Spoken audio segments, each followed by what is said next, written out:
Tudo bom, pessoal? Aqui quem fala é o professor Yuri. Bom, e hoje vamos para mais uma aula de álgebra linear. Hoje vamos discutir sobre dimensão e posto de uma matriz, tá bom? Então, bora lá. Então aqui, antes da gente definir dimensão e posto, vamos definir o que significa sistemas de coordenadas, tá bom? Então suponha um conjunto B de vetores, tá? E que esse conjunto B seja uma base de um subespaço, aquilo que a gente já viu na aula passada. Para cada x de h, as coordenadas de x em relação a essa base são constantes. Então a gente tem o quê? A gente vai construir um x, tal que ele vai ser c1 vezes o primeiro vetor da base, mais c2 vezes o segundo vetor, e assim até a última componente. Então a gente consegue determinar as coordenadas de x em relação a essa base, tá bom? Então com isso a gente acha esse vetor, que se chama vetor de coordenadas de x em relação à base B. Antes da gente, pra gente não ficar só aqui falando, vamos praticar, que eu acho que é a forma mais fácil da gente aprender toda essa parte aqui de sistema de coordenadas. Então vamos direto para esse primeiro exemplo. A gente tem esses dois vetores, mais esse vetor x, em que B é igual a V1 e V2. Então B é uma base de H, porque V1 e V2 são LI, não são múltiplos escalares um do outro. A gente tem que determinar se x pertence a H. E se ele pertencer, a gente tem que ainda encontrar essas coordenadas de x em relação a essa base. Então, bora lá fazer o nosso trabalho. Vamos começar aqui. O que a gente tem? Então, pelas nossas definições que a gente acabou de ver, a gente vai escrever o seguinte, ó. C1, um escalar qualquer, 362 mais C2 menos 1, 0 e 1. Isso aqui tem que ser igual ao x, que é bem a definição que a gente acabou de ver agora nos minutos iniciais da aula. Então, para a gente saber se este vetor, se o vetor x, se ele pertence à base H, então primeiro a gente tem que ver isso aqui, ó. 3, 6, 2, menos 1, 0 e 1, 3, 12 e 7. O que a gente tem que fazer aqui? A gente tem que ver se esse sistema é possível. Se for, significa que este vetor pertence, que é um exemplo muito parecido com aquilo que a gente viu no primeiro exemplo da aula passada, tá bom? A gente viu na semana passada. Então, se a gente escalonar essa matriz aqui até a forma escalonada reduzida, deixo como exercício para ti, tenta, que é bom tu praticar isso na hora que tu for fazer a tua prova, na tua disciplina de álgebra linear, é bem importante tu saber fazer isso. Então, 1, 0 e 0, 0, 1, 0, 2, 3 e 0. Então, olha aqui, ó, pessoal. Aqui é a nossa coluna do C1 e aqui é a nossa coluna do C2. E olha que a gente conseguiu definir daqui que C1 é igual a 2 e que C2 é igual a 3. Então, com isso, a gente consegue definir um vetor de coordenadas de x na base B, 2 e 3. E a gente também consegue dizer que, sim, x pertence a essa base, porque a gente achou uma solução para ela, tá bom? Então, vamos voltar à nossa aula.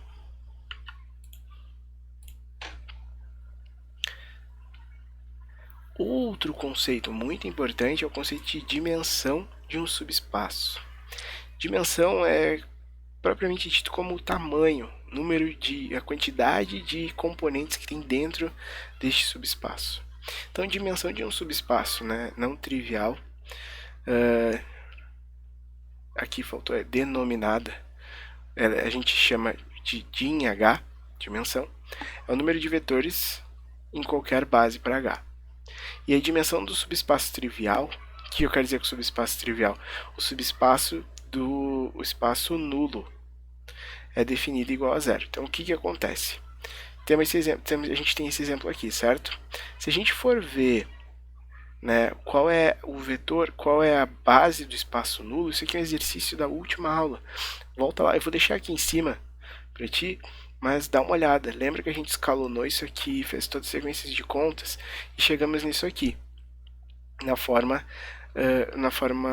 vetorial paramétrica.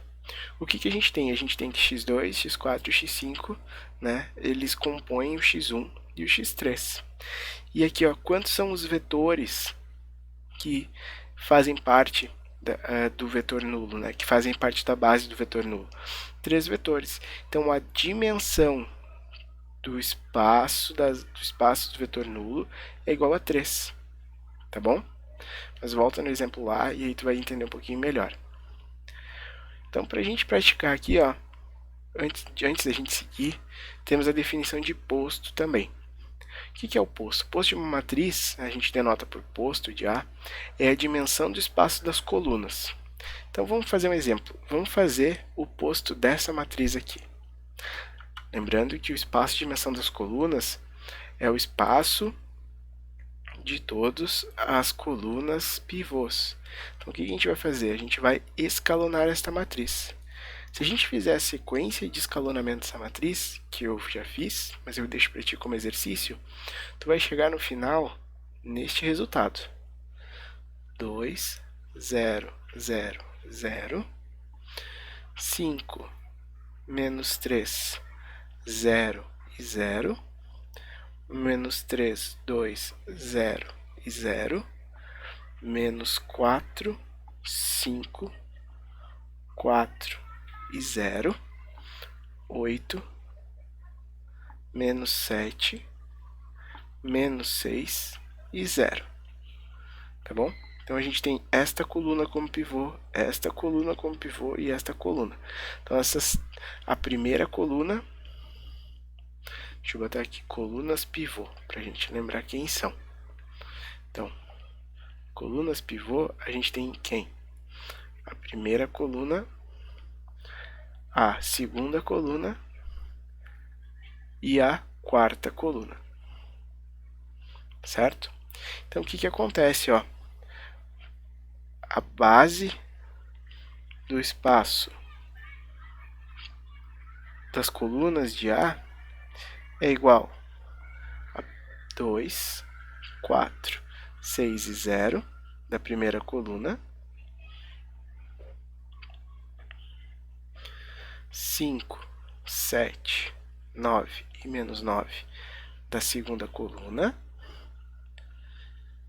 e menos 4, menos 3, 2 e 5 da quarta coluna. Tá bom? E aí, com isso, a gente consegue determinar o quê? Se o posto de uma matriz é o número, é a dimensão do espaço das colunas, então o posto de A é igual a 3, porque a dimensão do espaço das colunas é igual a 3. Tenho 3 componentes aqui, tá bom? Vamos lá, então, entender mais um pouquinho dessa matéria. Então, o posto, né, como a gente viu no exemplo anterior, a gente verifica que existe 2 variáveis livres, e por isso, né, pois 2 das 5 colunas de A não são colunas pivô. Então, com isso a gente consegue determinar uma outra forma de ver como que o posto é calculado. A gente pode usar daí o teorema do posto, que diz o seguinte, ó, se uma matriz A tem n colunas, então o posto de A mais a dimensão do espaço nulo de A, isso tudo é igual a n. Onde lá no exemplo anterior, a dimensão do espaço nulo daquela matriz era 2. E o número de colunas dela era 5, então 5 menos 2, 3, que dá exatamente o oposto, tá bom? Então, vamos seguindo. A gente também tem o teorema da base, né, que seja H um subespaço de dimensão P, todo conjunto linearmente independente de H com exatamente P vetores é de maneira automática uma base de H. Além disso, todo conjunto de P elementos em H em que gera H é de forma automática uma base para H. Tá bom? Então, eu trouxe aqui esse teorema, mas mais para contextualização, para a gente poder saber que ele existe. Mas ele não é tão usado assim, é mais o teorema do posto. E o teorema da matriz invertível, é uma continuação daquilo que a gente viu em matrizes invertíveis, diz o seguinte, ó, todas essas afirmações são equivalentes, quer dizer, se uma é verdade, todas são. Então, o que quer dizer? Se as colunas de A formam a base para o Rn, então o espaço das colunas é o próprio Rn. E assim por diante para a dimensão, o posto, o espaço nulo e a dimensão do espaço nulo. Então, para a gente terminar, vamos fazer esses dois exemplinhos aqui, em que a gente tem que determinar o quê? No primeiro exemplo, a gente tem que determinar a dimensão do subespaço H, gerado pelo R3, né, gerado pelos vetores V1, V2 e V3. E depois aqui nesse segundo, a gente tem que considerar, né, a base para R2, a gente tem esse vetor de coordenadas e a gente tem que determinar o x, sabendo que essa base é desse tipo. Então, bora lá.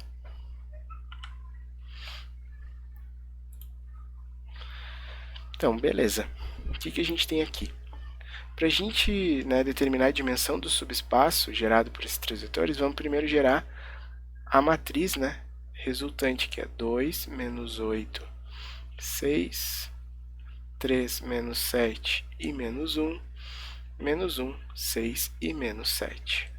Se a gente escalonar essa matriz aqui, o que a gente vai encontrar? 2, 0, 0, 3, 5 e menos 10, menos 1, 2 e menos 4.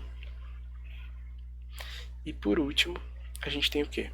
2, 0 e 0, 3, 5 e 0, menos 1, 2 e 0. Então, a gente tem dois vetores coluna em que a gente tem os pivôs nessas colunas. Então, a gente tem o quê? Duas colunas pivôs. Isso implica que, né, a gente tem o quê? Lembra que as colunas pivôs, eles são o quê? São o tamanho da base, são a base do espaço das colunas. Então a gente tem o quê? Aqui a base do espaço das colunas de A, né? A, essa matriz aqui, vai ser igual ao quê?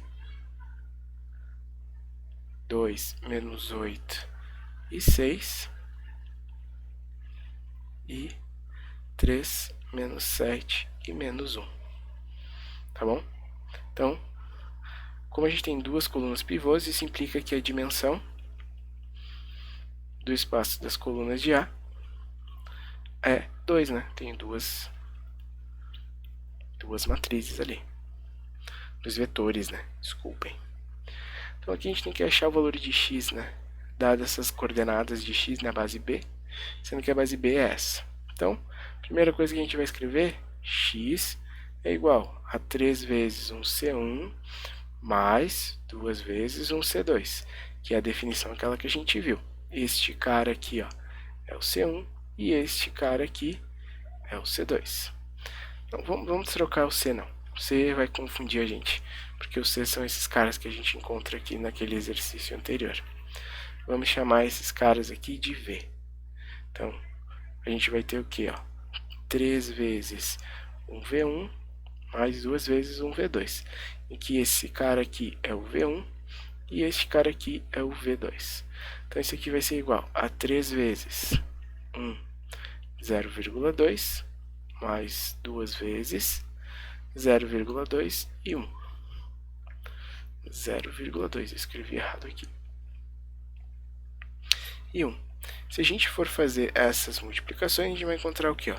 3 e 0,6 mais 0,4 e 2. E daqui a gente tira aqui o vetor x é 3,4 e 2,6. É só seguir. A gente seguiu basicamente aqui a teoria nesse exercício. Espero que tu tenha conseguido entender. Não te assusta que a gente vai retomar essa parte da matéria quando a gente chegar em espaços vetoriais. Eu só estou apresentando para vocês um início do que é o teorema do posto, o que é o espaço nulo, o que é o espaço base, tá bom? Então, fica bem. Nos vemos na próxima semana. Tchau!